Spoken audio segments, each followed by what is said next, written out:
Hello everybody, welcome back to my channel. Today in RPG Simulator, I'm going to be remaking my rune tier list because a lot of things have changed since my last video on this. So of course, these are just all my own opinions. You guys can feel free to disagree. If you do, please comment down your own rune tier list down below. So let's get into the F category. In the F category, we're going to be having the rune of the void, the rune of the broken void, the rune of the snow angle, and then also the rune of complete garbage.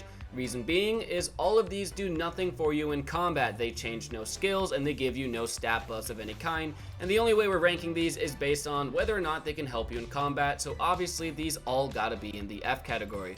Now let's move into the D tier. In the D tier, I'm going to start with Vitality. Vitality is known for being trash.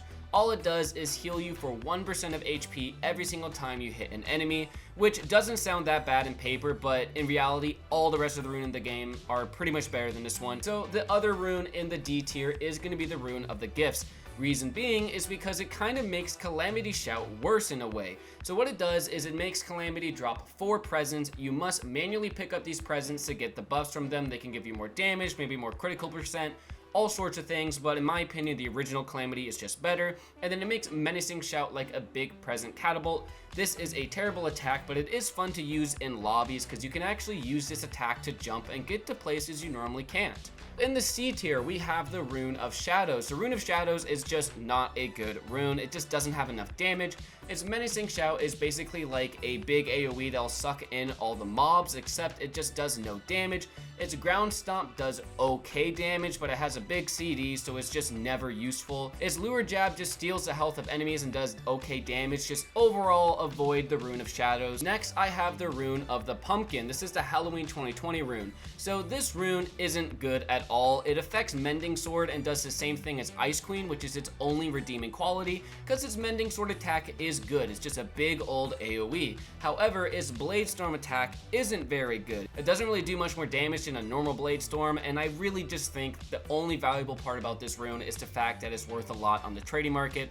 So now we're going into the B tier. So we're going to start with the Rune of the Striker. What the Rune of the Striker does is give you 3 times critical damage and affect Piercing Strike.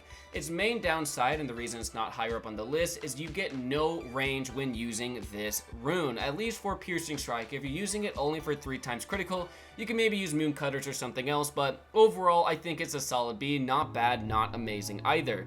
Next is the Rune of the Blade. What this rune does is give you 3 times basic attack damage multiplier, which means your basic M1 swing will be doing a little bit more damage, and it also affects Sword Splitter. What it does is it makes Sword Splitter have 3 swords instead of 1. So it's a B tier because it is a very solid rune. There's much better options out there. So this next one might be a big shocker, but I'm placing the Soul rune all the way down in the B tier. The reason being is because you need a team to make this thing effective. So what it does is it changes Flurry, and basically every single time you use Flurry, it will attack an enemy, but it will drain your health. The more health you have, the more damage you do. Except the problem with this is you need an ally to heal you in order for this to be effective. If you're using this rune alone, you're just going to end up killing yourself with it. And through nerfs over time and new runes coming out, I just think it's well deserved in the B category. Next, we have Protector / Egg. I say Protector and Egg because they do the exact same thing, just Egg is a different reskin. So what it does is it changes Safeguard and Cloak of Light. Safeguard becomes this amazing shield that you can put on all your allies. This is very useful for challenging raids because this is basically how you keep your team alive. And the Cloak of Light puts a shield on you and your allies nearby. It is basically just the ultimate defense team player style rune, and you're going to be seeing people use this in every single raid. Next, I have the Rune of Life. So this one might be a little surprising, but I have it in B because it just does give you a lot of healing power, and you can get this very early in the game. It affects Mending Sword and the Blessing move, and both of these become much stronger, and basically it's just the early game healing rune. There is much better healing runes that you can get later. Up next, we have the Rune of the Vampire, which might seem a little weird, but it has a very good F skill that allows you to fly around the map pretty effectively. However, its Flurry and Piercing Strike, while doing a good amount of damage, has like absolutely no range. And the reason why I'm putting it in the B tier is sort of for that reason. I find it to be a little bit difficult to use compared to runes higher up ranked in the list. It's also a limited rune and very annoying to obtain, so overall I think it could be better. Next, I have the Rune of the Ice Queen. So the reason why this is a B is because its damage isn't amazing, but it's very useful for specific situations. So it affects Mending Sword, makes it an amazing massive AoE attack, one of the biggest in the game, and it affects Shatter, just makes it a little bit stronger. The reason why this is a very solid B is because it's very useful for the Santa Slay defense thing right now. It's useful for wave defense, and it's the king of AFK runes. Like, it's such a good rune for AFK farming. So the last one I have in the B tier is the rune of the Battled Shattered, or however you say it. I always say it wrong, but this rune does do some very good damage. Its Shatter is stronger, its Ground Stomp becomes a big AoE attack dealing good damage, and its Ground Break is very unique. It does massive damage if the enemy is under 25% HP. That's the only reason why it's in the B tier. If the Ground Break did this but at like 50% HP or 40% HP, I think it could be an A. So now we are moving on to the A tier, and I want to start with the rune of the Silencer. So the rune of the Silencer might be weird to have in the A, but it's so useful in team play. What Lure Jab does with it is make enemies so like vulnerable to all incoming attacks for a certain amount of time, and what Silencer does is make the Lure Jab move do that but even better. And it's so useful in raids and even just two-manning things. I had to put it in the A tier. It's not good alone, obviously, but it's just such a useful thing to have in your team. So next is the Rune of Insanity. So the reason why I have this at an A tier is because it has some fantastic DPS. So it affects Havoc. It makes Havoc basically give you more damage at each percent. Heaven Splitter is stronger, and Piercing Strike is also stronger, and Heaven Splitter isn't a massive cooldown like it normally is, and basically it becomes somewhat like the Rune of Light and Snow Angel. It's very good, it has medium-ish range, just it could be a little bit better, it could do a little bit more damage, and that's why it's in the A tier. It's also very hard to get, it's limited. Let's move on to the next A tier rune, and I'm gonna have the Rune of the Hurricane, which might sound weird, but it makes sense when I explain it. So it has an F skill that basically just allows you to dash forward. Windstorm does massive damage with this rune, and so does Sword Splitter. But the real shining part of this rune is its Divider has no cooldown. It's not even there. You can just spam Divider constantly, and this allows you to do massive DPS if you are playing it right. Now, of course, again, there are better options out there, and you also can get hurt really easily doing this because Divider is close range. So there are better options out there, but do keep in mind Hurricane is pretty fun to use and very solid all around. Next in the A category, I have Lunar/Solar, because Solar is just a reskin. They do the same damage. Anyways, this affects Mooncutters, Moonslice, Cyclone. This is the ultimate long-range rune. I almost put it in the S category, but it's basically like the top end of the A in my opinion. Very good, very easy to get Lunar as well. You can just get it for rune shards. Mooncutters shreds enemies, Moonslice as well, massive range, and you can use this to challenge enemies that just do way too much damage, and you can just use this to outrange them. Next is the Rune of Light. This affects Cloak of Light, Heaven Splitter, and Piercing Strike, and the Rune of Light is very powerful. So its Heaven Splitter and Piercing Strike are pretty much the main highlights. The Piercing Strike's like a medium ranged beam attack. The Heaven Splitter, you can just use the attack and then spam Piercing Strike while all the swords are dropping from the sky. Medium-ish range, very good DPS, and I highly recommend everybody goes after it. The next and last thing I have in the A tier is actually the Snow Angel rune. So this isn't just a retexture of the Light rune, this actually does do more damage. It's the exact same thing, Heaven Splitter, Piercing Strike, Cloak of Light, of course increasing your basic attack damage with your M1. The Heaven Splitter and Piercing Strike just do so much damage with the Snow Angel. I almost put this in the S tier.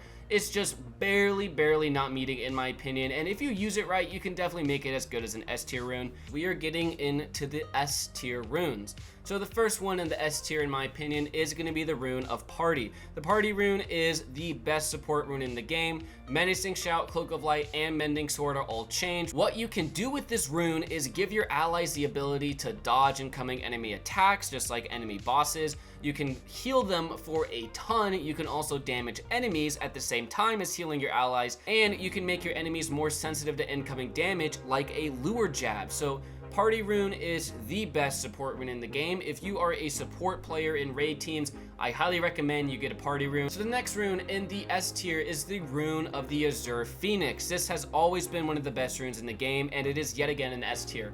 Moon Cutters, massive damage and huge range. It has an F skill that turns you into a phoenix, and if you use Moon Cutters within the phoenix skill, they do even more damage. There's Blaze Slash, which is like decently range, and it has DOT and does great damage. And there's Blade Storm, which does fantastic damage. Its only downside is after you use Blade Storm, you can't use another move for like a second or so. But anyways, absolute monster of a rune. I highly recommend everybody uses Azure. So the next S tier rune I have is the rune of the Flame God, or Fog, whatever you want to call it. This affects Shattered, Divider, and Windstorm, and is basically the ultimate DOT rune. It got buffed in the recent winter event update, and that's why it's even better. In my opinion, it's even better than Azure nowadays. Its only downside, like the literal only downside, is you can't defeat enemies from a long range. You can run into their face, put down Shatter, put down Divider, so you put all the flames on the floor, do a massive amount of DOT damage while you're running away, but it is somewhat annoying that you don't have a ranged attack, but it totally makes sense for how it works. So the next rune I'm going to talk about is the rune of the Reaper. The reason why this is an S tier rune is because its Blaze Slash can heal you, and it does do a ton of damage, and its Sword Splitter is also a pretty dang powerful move. Its only downside is it is a limited rune, so you can still obtain it through trading and all that stuff, but you can't just get it from rune shards and all that, so it is pretty hard to get. But in my opinion, it isn't the best S tier anymore, but it is still definitely worth putting in the S tier category. The next and second to last rune we're going to talk about is the rune of the Zephyr.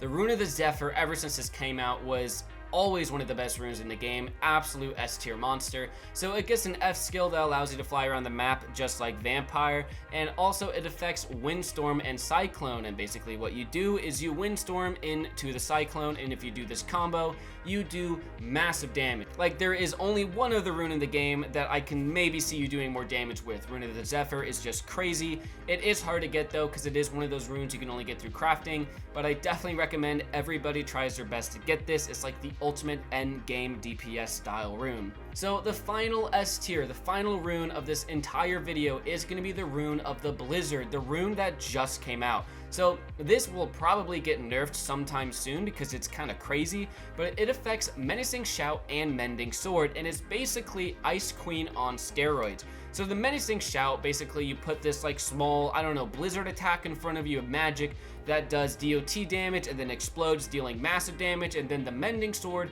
is this massive DOT area just constantly doing a ton of damage.